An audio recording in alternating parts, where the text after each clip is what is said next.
Hi guys! I'm Kenny and welcome back. As you guys can tell sa may title, ang gagawin ko today ay susubukan kong i-recreate yung makeup ni Maring Camille nung YouTube FanFest. Ito yung makeup look na susubukan nating i-recreate sa may video na to, and ipa-flash ko na lang sa screen yung mas malinaw na picture para mas makita nyo siya na maayos. And yung reason kung bakit naisip ko na gawa ng tutorial yung look niya nung YTFF is because alam naman natin, di ba, na bihira lang siyang mag-glam. Usually kasi, di ba, sa mga photos and videos niya, well, actually not usually, but most of the time, very fresh and minimal lang yung makeup look niya. Tapos, nagandahan kasi talaga ako sa may eye makeup, kaya sabi ko gusto ko siyang gawa ng parang recreation video. You guys know me, di ba? When it comes sa may eye makeup talaga, gusto ko yung very pasabog na eye makeup. Kaya nung nakita ko yung picture niya sa may Instagram, talagang sabi ko, gusto ko siyang gayahin. Before we continue sa may tutorial, if this is your first time sa aking channel, of course, welcome, welcome, welcome. If you haven't already, of course, don't forget to click the subscribe and bell button para ma-notify kayo kapag may bago akong videos. Also, shoutout nga pala kay clothline_ph on Instagram for my super cute t-shirt today. Hindi naman kita yung design sa may video, but wala lang, gusto ko lang siya i-share kasi super cute niya and sobrang comfortable din. If you guys are looking for affordable t-shirts na maganda yung quality and designs, I suggest na i-check nyo yung Instagram nila. As always, lahat ng mga information and details na kailangan nyo will be listed sa my description box below. Anyway, if you guys want to know how to achieve Maring Camille's YTFF makeup look, just keep on watching. To save time, off camera ko na ginawa yung kilay ko, so ngayon naman mag-proceed na tayo sa may primer, and yung gagamitin ko is itong Hello Gorgeous na Super Base. For those of you na hindi familiar dito kay Hello Gorgeous, actually ano siya guys, local brand. Nagamit ko na ilang beses tong primer nila, and in fairness naman guys, okay siya, maganda. It actually reminds me of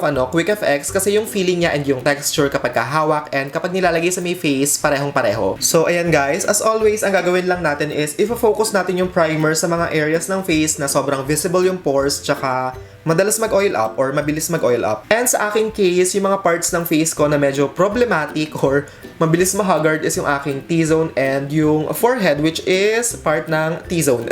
For foundation, ang gagamitin ko today is yung aking favorites, and that is itong Maybelline Fit Me and Super Stay. Paghahaluin ko sila. And yung shade nga palang gamit ko dito sa may Fit Me and Super Stay is 128. Sinubukan ko kasi paghaluin yung Fit Me and Super Stay few weeks ago, and nagustuhan ko yung finish niya, kaya lately napapadalas yung paghalo ko sa kanila. Ano lang to guys ha, experiment ko lang and nagustuhan ko lang talaga. But of course, kung ayaw nyo siyang gawin or kung ayaw nyo maghalo ng foundation, okay lang din naman. Nagkataon lang talaga na ito yung trip ko lately, kaya ayan, madalas ko siyang gawin. To blend the foundation, yung gagamitin ko is yung aking Celine 104 brush.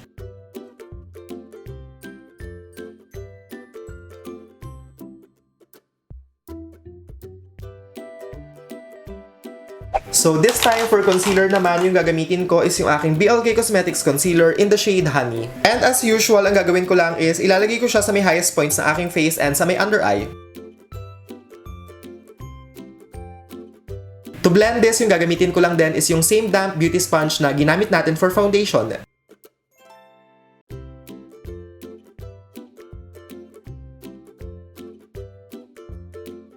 To make sure that everything looks nice and flawless, ang gagawin ko naman this time is lilipat ako sa aking beauty blender.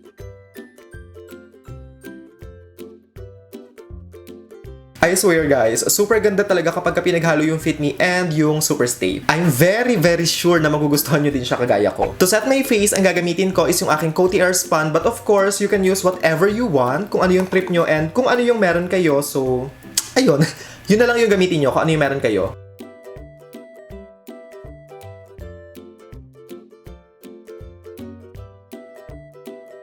To set the rest of my face and to add more coverage, yung gagamitin ko naman is itong Sansan Cosmetics Pressed Powder in the shade Honey, which looks like this. And as always, what I'm gonna do with this one is ipapress ko lang siya sa aking skin.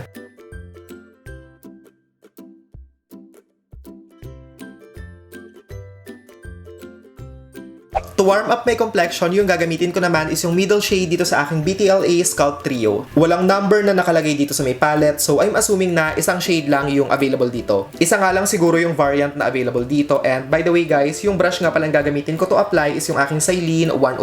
So ayan, i-push lang natin yung product sa may hairline para mas seamless yung itsura niya dito, tapos ilagay lang natin siya sa may outer perimeter ng ating face.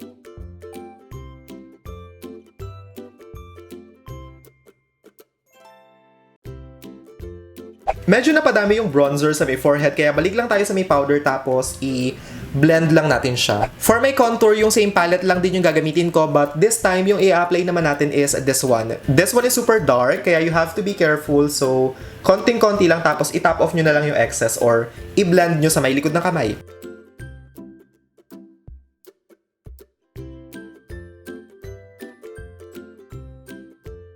Same product lang din for my nose contour, and yung ipang-apply naman natin is itong Silene 109 brush.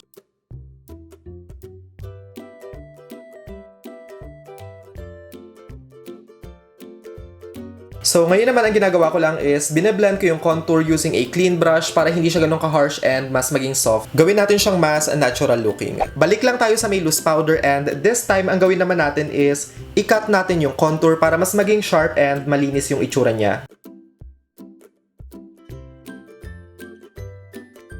For the eyes, dito sa may picture niya, as you guys can see, ano lang siya, warm brown na smoky eye, tapos nilagyan lang nila ng super daming glitter. I'm not 100% sure kasi hindi ko naman nakita kung paano gawin yung makeup, but I have a super strong feeling na yung ginamit nilang palette for this one is yung Huda Beauty na Desert Dusk. Unfortunately, wala ako nun kasi maharlika siya, hindi kaya ng budget, but meron akong dupe, and that is itong Bad Habit na Athena palette. Dito kasi sa may eye makeup niya, yung kulay ng glitter parehong-pareho sa may Huda Beauty palette, kaya ayun, naisip ko na baka ayun nga yung ginamit. Again, I'm not 100% sure, kaya don't quote me on that kasi hula-hula ko lang siya. For transition, yung gagamitin kong shade from this palette is itong shade na Heroic, and i-apply ko siya sa aking crease using my Ate Ann E04 na blender. Yup, tama. E04 rounded blender. So, ilagay lang natin siya sa may crease, tapos i-build up na lang natin hanggang sa ma-achieve natin yung gusto nating intensity or opacity ng eyeshadow.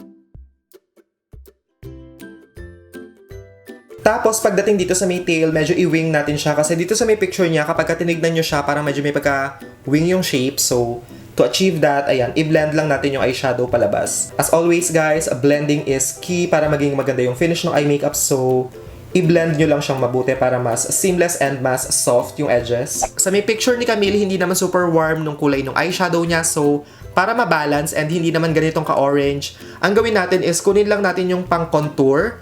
Tapos, ito yung ilagay natin. Tapos, ang gawin natin is i-deposit lang natin and i-focus yung eyeshadow sa may outer part. Tapos, with whatever's left sa may brush, ang gawin natin is i-drag lang natin siya or i-blend papasok dito sa may inner corner. Balik lang tayo sa may first brush na ginamit natin, and ang gawin natin is ipag-merge lang natin yung kulay para lang gawing mas seamless and mas smooth yung transition. Kasi kanina parang sobrang kitang-kita yung pagkakahiwalay ng dalawang shade. So ayan, i-blend lang natin sila. Ang gawin naman natin ngayon is kumuha tayo ng konting-konting black eyeshadow. This one is from Makeup Geek, and ito yung kanilang eyeshadow in the shade Corrupt. So ang gagawin natin is i-focus lang natin siya dito. Konting-konti lang guys ha, kasi hindi naman kailangan maging super dark or black nung kulay niya. Parang ipang-darken lang natin to ng brown. Also yung brush nga palang gamit ko is yung Ate Ann E05 na Chris Bernal. Chris lang yun nakalagay guys. Chris Chu, Chris Bernal, Chris Aquino, kung ano man siya. Ayun na po. So, as you guys can see, very light-handed ko lang talagang bine-blend yung eyeshadow para hindi siya maging super duper intense. Sa may exciting part na tayo this time, and that is yung pag-a-apply ng glitter sa ating lid. Again guys, kagaya nung sabi ko kanina, yung glitter na ginamit sa kanya parang galing sa may Huda Beauty na Desert Dusk, and eto nga yung dupe niya. So, yung gagamitin nating glitter is itong shade na Daring. Hindi nga pala pigment to guys ha, ano siya, pressed glitter, and to apply this, gagamit tayo ng synthetic brush. And yung napili ko is itong Silene na number 106 brush. So, ang gawin natin guys is i-press lang natin siya all over the lid. Well, actually sa may half lang. Ayan, i-press lang natin. Actually, medyo ma-fall out to guys, kaya be careful kasi medyo messing gamitin. This is actually my first time na gagamitin tong pressed glitter, and oh my god, ang ganda niya. I love it guys. It's super duper nice. Tsaka ang maganda kasi sa glitter na to, dito sa may palette, hindi nyo na siya kailangan gamitan ng glitter glue para kumapit kasi as it is, okay na siya. Camille na ba? Feeling ko medyo napadami yung lagay ko ng glitter, but okay lang kasi alam nyo naman, I love being extra, kaya ayan. Dead man na kahit medyo napa-intense yung aking lagay ng glitter. Balik lang tayo sa may small blending brush, tapos kunin natin yung shade na Clever, and ang gawin natin is i-blend natin yung edges para lang gawing mas soft kasi medyo harsh yung placement ng glitter. For mascara, yung gagamitin ko is yung aking Sansan Cosmetics Thick Lash Waterproof Mascara, and for lashes, Today, yung gagamitin ko is itong Rude Cosmetics Foaming Lashes in the style Metamorphic. And as usual, off-camera ko na sila ilalagay. Para gawing smoky yung lower lash line, paghahaluin lang natin yung shade na Truth and Clever. But konting-konti lang kasi sa picture ni Maring Camille, hindi naman ganun ka-intense yung pagka-smoke out. So, very lang, subtle.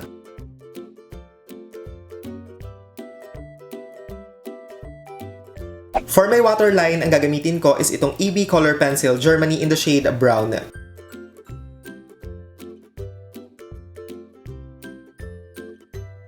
Using a flat shading brush, ang gawin natin is bumalik lang tayo kay Daring, which is yung pressed glitter, and ang gawin natin is ilagay lang natin siya sa may lower lash line pero yung half lang. Dito lang sa may inner half.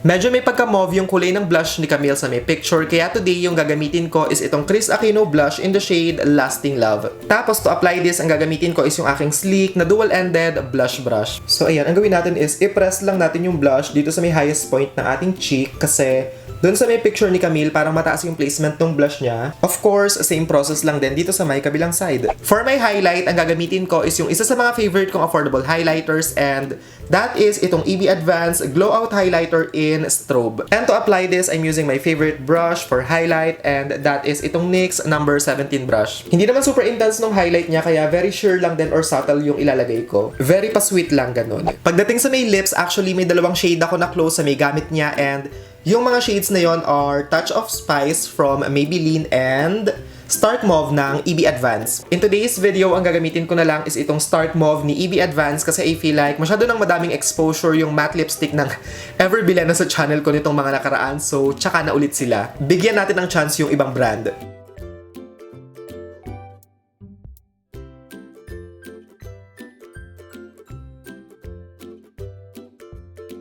This is the completed look. Let me know sa may comment section below how you feel about this eye makeup, kung nakuha ba natin, kung maganda ba siya, kung trip nyo, kung bet nyo, or kung ano man. Kung ano man yung gusto nyo sabihin, just comment. Also guys ha, don't forget to tag me sa mga social media accounts kapag ni-recreate nyo yung makeup look na ginagawa ko para ma-repost ko sila. As always, maraming salamat sa panonood and I hope to see all of you again on my next one. Bye guys!